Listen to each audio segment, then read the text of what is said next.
안녕하세요, 차 선생입니다. 자, 무조건 하세요. 이제 6편까지 마친 상태고, 오늘은 이제 7편에 대한 이야기를 좀 드리려고 하는데, 오늘 7편에 대한 이야기는 우리가 흔히 알고 있는 슈퍼맨이라는 동작을 통해서 동작을 좀 알려드리려고 하는데, 흔히 알고 있던 슈퍼맨 자세 같은 경우는 이렇게 좀 늘려진 상태였죠. 자, 근데 그 동작 같은 경우는 내려갔다가 올라왔다가 이 동작을 반복하기 마련인데, 오늘 알려드릴 동작은 슈퍼맨 자세에서 버티고 있는 동작을 좀 만들어 볼 거예요. 이렇게 버텨 줌으로써 내 몸은 자꾸 과긴장을 할 수밖에 없고요.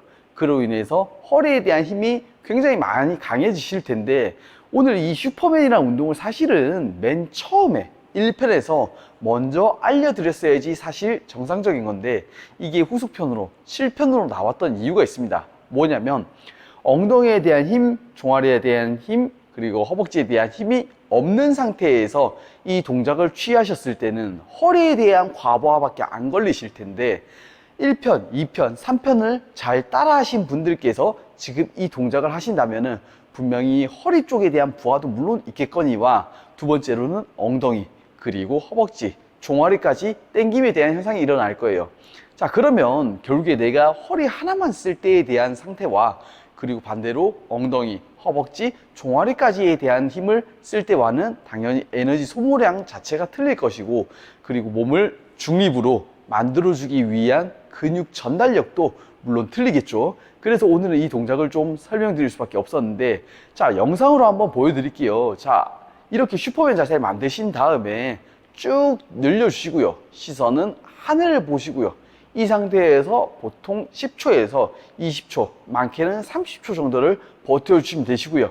자, 이 동작을 함에 있어서 특정 포인트라고 한다면은 발을 최대한 벌려주시는 것이 아닌 모아주시고서 진행하셔야 된다는 점, 이 점만 좀 이해하시면 좋을 것 같습니다.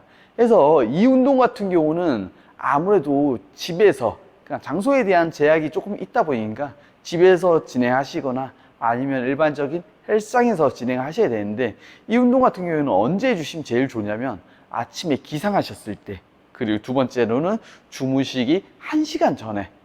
주무시기 직전에 하시게 되면 아무래도 근육에 대한 쓰임이 발생이 되다 보니까 혈액이 자꾸 공급이 원활하게 돌게 되면서 잠에서 깨어나는 경우가, 그러니까 잠에 깊이 못 드는 경우가 종종 발생이 되기 때문에 가급적이면 1시간 전에, 주무시기 1시간 전에 진행해 주시면 좋다 생각하시면 좋을 것 같습니다. 해서 오늘 알려드릴 운동은 이 슈퍼맨이라는 동작을 이렇게 버텨주시는 동작이었다라고 생각하시면 좋을 것 같고, 다음 동작부터는 아무래도 이제 기구를 조금씩은 사용할 수밖에 없는 동작들이 좀 나오기 때문에 이 부분만 조금 참고해 주시면 좋을 것 같습니다. 오늘 준비한 영상은 여기까지였고요. 여기서 궁금하신 부분이 있으시다면 밑에 댓글로 남겨주시면 자세한 답변 드리도록 하겠습니다. 네, 감사합니다.